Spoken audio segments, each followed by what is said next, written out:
Assalamualaikum warahmatullahi wabarakatuh. Selamat datang di Ngaji Cerdas. Masya Allah, insya Allah mencerdaskan umat ya. Alhamdulillah, hari ini kita bersama seorang yang akan kita gali ya inspirasi darinya, yaitu Ko Raihan ya. Kalau saya panggil abang boleh ya? Boleh. Abang Raihan aja lah. Ya, ya, Abang Raihan atau Ko Raihan ya. Baik, alhamdulillah. Hari ini kita insya Allah akan menggali inspirasi dari pengalaman Ko Raihan atau Bang Raihan untuk kita jadikan inspirasi bagi para pemirsa Ngaji Cerdas ya. Baik, langsung saja mungkin Ko Raihan kita sapa dulu ya. Assalamualaikum. Waalaikumsalam warahmatullahi wabarakatuh. Baik, alhamdulillah. Gimana kabarnya Ko Raihan? Alhamdulillah khair, sehat selalu. Alhamdulillah ya. Mudah-mudahan kita dalam keadaan sehat semua ya. Amin ya Allah. Sahabat Ngaji Cerdas, karena hari ini kita dihadapkan dengan pandemi yang sangat menguji keimanan kita ya, tentunya. Baik, ke pertanyaan yang memang yang sudah saya simpan ya, saya ingin saya tanyakan ke Ko Raihan. Baik, Ustaz. Ternyata Ko Raihan ini adalah seorang mu'alaf para sahabat Ngaji Cerdas. Jadi beberapa pertanyaan nanti kita akan gali dari Ko Raihan ya, insya Allah. Nah, karena Ko Raihan adalah mu'alaf nih Ko, jadi kita ini sebagai muslim yang sudah lama nih kita, Ya.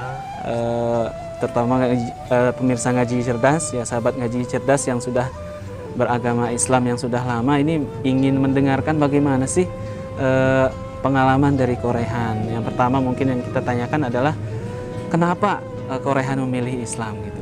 Jadi why gitu. Iya, Ustaz. Pertama, bismillahirrahmanirrahim. Assalamualaikum warahmatullahi wabarakatuh. Waalaikumsalam Kepada warahmatullahi para wabarakatuh. teman-teman sekalian yang nonton Ngaji Cerdas, perkenalkan ya, nama saya Muhammad Raihan. Biasanya kalau orang yang kenal saya dulu panggilannya Riko, terserah mau panggil Riko atau Raihan. Nah, saya itu masuk Islam tahun 2014. Nah, sebelum tahun 2014 saya sudah mengetahui tentang soal agama Islam ini dari kawan-kawan, kerabat terdekat, bahkan dari lingkungan sekitar saya tinggal dahulu. Nah, kenapa saya memilih agama Islam ini? Yang pertama, karena sebelum saya memeluk agama Islam, saya mempelajari terlebih dahulu persamaan antara agama langit samawi ya, yang disebut Yahudi, Kristen atau Nasrani dan Islam ya Ustaz ya. Itu saya pelajari persamaannya terlebih dahulu. Dan yang paling utama adalah ketika saya mendalami Islam ini, satu, bahwa kita meyakini bahwasanya Tuhan itu adalah satu, Tuhan itu esa, hanya satu Tuhan, yaitu Allah, bukan makhluk yang kita sembah tapi hanya Allah. Itu yang paling terpenting. Dan saya juga mempelajari tentang bagaimana kesyirikan terjadi yang dilakukan oleh kaum-kaum di luar Islam ya. Mengerti maksud saya teman-teman ya. Nah, karena saya sangat merasa risih dengan kegiatan-kegiatan adat-adat musyrik atau kegiatan yang syirik, jadi saya lebih mengedepankan pada agama Islam, karena agama Islam lah sangat masuk di akal manusia ini. Itulah fitrahnya gitu, Ustaz. Masya Allah, alhamdulillah ya. Jadi terus ketika sudah memutuskan untuk masuk ke agama Islam ya, berganti agama yang tadinya bukan Islam jadi Islam, itu bagaimana tuh ngasih tahu kerabat, teman-teman, terus apakah ada dukungan atau seperti apa tuh? Pertama kali Ustaz, ketika saya masuk Islam, lalu teman-teman yang paling utama itu Ustaz, teman-teman sekolah.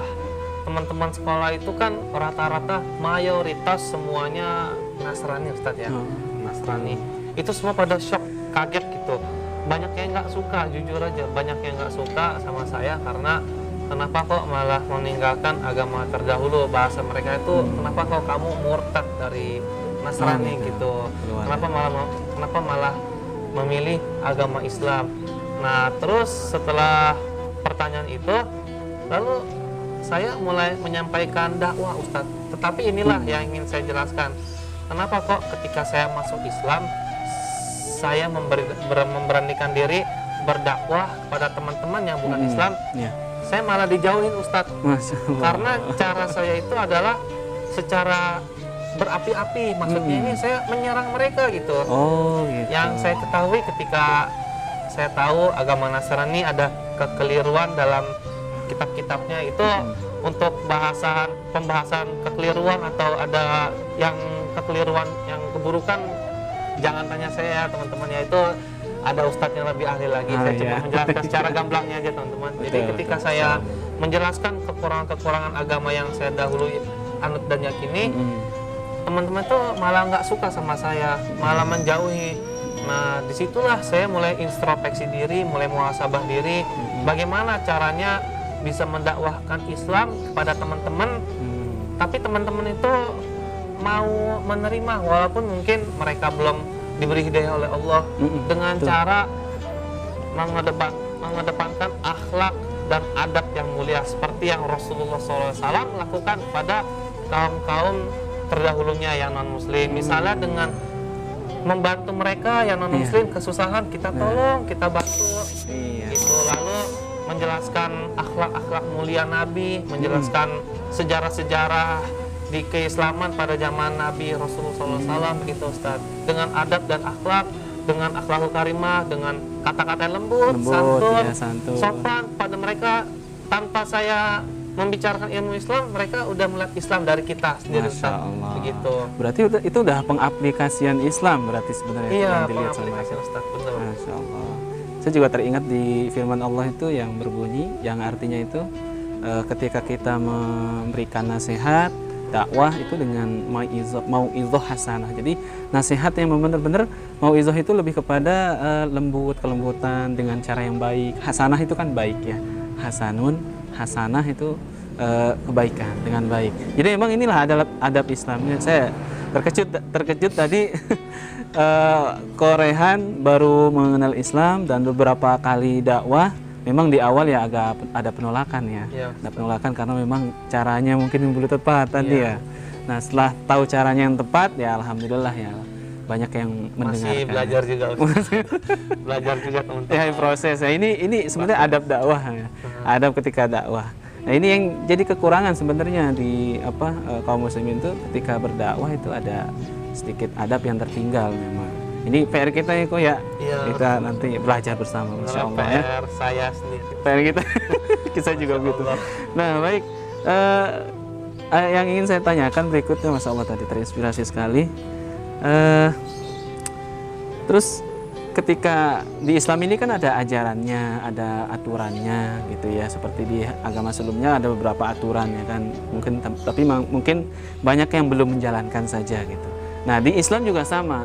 Yang saya ketahui itu banyak sekali ini kok aturan-aturan yang kayaknya tuh nyulitin manusia gitu, kayak perintah misalkan di perempuan itu di perempuan itu ada perintah jilbab. Terus kita di dalam ekonomi juga di Islam itu dilarang melakukan riba gitu. Nah ini kan kalau jilbab tadi kayaknya ini ribet banget gitu, orang kok pakaian tertutup amat gitu. Itu yang hikmah yang Korehan dapatkan di situ apa ketika melihat kayaknya ini dipersulit nih dalam Islam dalam hal berpakaian gitu. Kenapa kok milih Islam dari situ? Pertama Ustadz, kenapa saya memilih Islam? Saya sedikit cerita Ustadz ya. Sebelum saya memeluk agama Islam, saya sudah melaksanakan sholat terlebih dahulu. Masya Allah. Iya kan? Walaupun cara sholatnya itu masih abstrak ya, masih samar-samar, saya nggak tahu, tapi saya tetap melaksanakan aja sebagaimana umat muslim, bagaimana dia sholat. Dan bahkan saya juga menghadiri sholat Jumat sama mereka. Saya hadir di tengah-tengah mereka yang sedang melaksanakan ibadah kok. Saya dalam keadaan agama masih belum memeluk agama Islam Ustaz gitu. Nah kenapa saya bisa tertarik? Karena ketika saya mempraktekkan langsung bagaimana ibadah sholat itu, hati saya justru malah tentram, tenang, damai. Karena saya hanya benar-benar bersujud, bersimpuh, meminta hanya kepada Allah Sang Maha Pencipta, Allah yang Maha Kuasa atas segala sesuatu Ustaz. Itu karena saya menyembah Allah, saya meminta, memohon, bermunajat kepada Allah. Setelah hati saya menjadi tenang, nggak ada rasa gelisah lagi Ustaz. Masya Allah. Jadi berarti benar-benar sudah cinta lah kalau saya katakan ya, udah cinta sama agama itu. Jadi syariat yang lain kayaknya menyusahkan itu jadi bukan beban gitu jadinya ya, Masya Allah. Ya mudah-mudahan kita tidak terbebani ya setelahnya kita mengenal syariat Islam itu. Amin, Ustaz. Itu tidak terbebani di kita karena memang sudah cinta berarti ya, Masya Allah ya.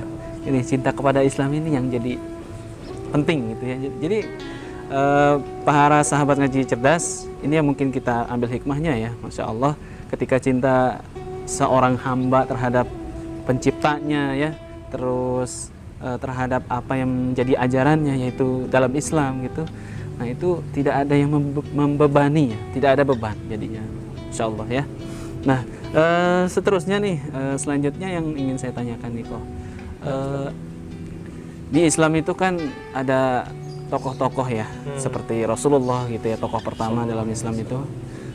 Terus ada para sahabat gitu. Di antara semua dari Rasulullah terus para sahabat ini yang paling mencolok buat Ko Raihan ini, inspirasinya sahabat siapa nih? Oh iya, waktu itu sebelum saya juga memeluk agama Islam, saya kan mengetahui ya Ustaz ya, banyak tokoh ternyata yang saya ketahui itu kan pada gambaran umumnya Islam itu kumuh, kucel, dekil gitu. Ternyata setelah saya ketahui pelajari lebih dalam, Masya Allah, ternyata tokoh-tokoh Islam, para sahabat, bahkan Nabi SAW itu mereka itu adalah saudagar, juragan, konglomerat, bisnismen yang sangat kaya raya.